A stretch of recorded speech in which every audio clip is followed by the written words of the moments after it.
an ko may explain, ma'am. Kasla dream daytoy nga hanak makapaniwala, ma'am, especially di naamwak nga top notcher nakta agbuy-buya naklaang iti film and then bigla nga may i-video call ti may isang nga teacher ko from Assist ni Doc Emeline and in-announce na kanyak dayjay and grabe na overwhelmed naklaang, grabe ti iyak ko. Very thankful to God. Pakasaritaan ken pakaydayawan. Daytoy tinte di 22-year-old top notcher ani Ashin Dumundon Beria. Kalpasan akaraman iti top 8 ken nakagunod ti 93.40%. Iti kalkalpas at 2025 licensure examination for professional teachers iti secondary level. Tubo iso na ti Pangasinan ken imakar ti Baksil Anggad iti grade 9. May katlo nga anak da, Agosto Beria ken Crisanta Dumundon. Consistent Excellent Award ni Ashin. Sipod Elementarya, aging kati panagturpos na iti University of Abra Bangged Campus, iti kurso a Bachelor of Science in Secondary Education, major in English. Ken iti panagtake na ti board exam, baklay na ti dakkel a pressure. Knowing that garo DJ background ko nga as cum laude, as valedictorian, nadagsan mo't para kanyak, ma'am. So nga, isumot na tinagbalin nga inspiration ko. So ngayon karikarigatak tinag-review. Tapno kasakot, maging proud damot lang kanyak. Sipod idi ubing kinamestra ti arapaap na. Rason nga impasnek na, tinag-review, ken nagserbi nga inspirasyon na ti pamilya, pagayam ken namarsua. Yes, ma'am. Tinarigat actually ti review ko di agstay ka nga motivated during the review. Kasi ado ti times nga amo nga marik na DJ fire, amo marik na di desire mo nga ag-review.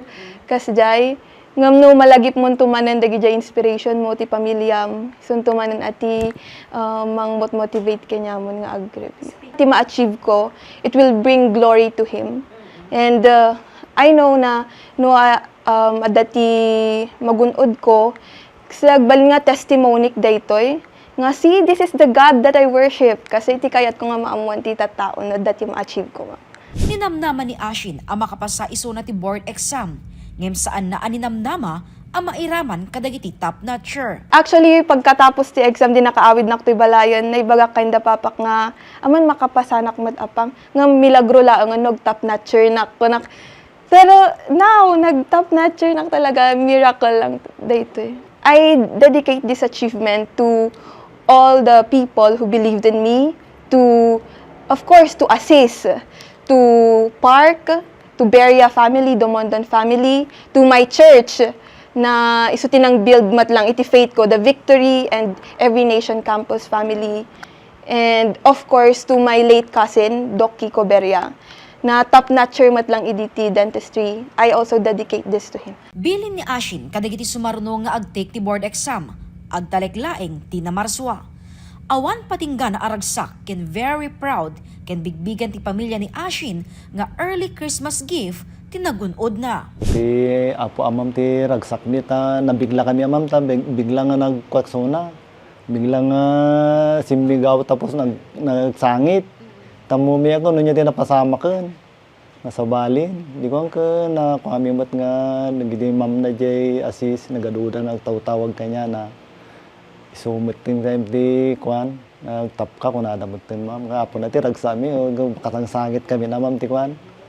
Ti ragsami pati gitoy kakabsaanan. Inadawan ti ama na amay saan na singpet ken napasnek nga agadal. Nalaing natin nga kabing. No ko ti pinagbasa na ko isang sangitan na no andan nga maaramin di gayay kasjay na ipapati nang orila nga anak ko nga daytoy ako itultuloy na ma'am ti kaste nga ko na ugali na ken number 1 ma'am ni gini apo pinagkuka na ti apo dalta kanya nang ibabaet na kiti ko ti apo ken kastamat ma'am dagiti ko giti kakabsa na nalay nga talaga na to. Awan ti makunak kanya na ma'am. 22 ti nakapasa manipod iti 29 first-time examinee manipod University of Abra Bangged Campus. Wano pa kay batugan ti 75.86% iti Bachelor of Science in Elementary Education. Idinto manipod iti 126 examinee, 95 ti passer ti Bachelor of Science in Secondary Education, wenno pa kay batugan ti 75.40%. May sa dituyen ni Ashin. Actually, daytoy ket napintas unay nga sign nga siguro umaduman ti enrollees min. At the same time, it's also an eye-opener for us nga talagang itultuloy mi latta tinay rugimi nga panang mold dagito yung estudyante. So hang kami agsardeng pressure on our part because we really need to focus more, we really need to produce more kasi hantayo nga baybayan nga nilang Ashin iti top 8. Masapol nga dati sumaruno at least at the top 7 tayo, top 6 or if not top 1. And we are so thankful nga po namin at damot lang nagmaayan na dagiti efforts mi nga for professional development of our teachers and of course dati talaga panang simpami iti facilities dagitoy resources nos usaron mi and of course dakkel nga talaga tinaytulong namot dayto university hood mi. Panggep ti universidad nga alaen ni Ashin nga gisuro ti pagadalan.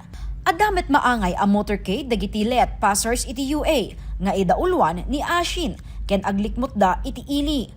May sa apakasaritaan iti University of Abra ti panagpwesto ti top 8 ni Ashin.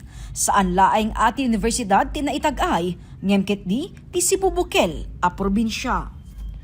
Jessica Boreta, Balitang Solid North.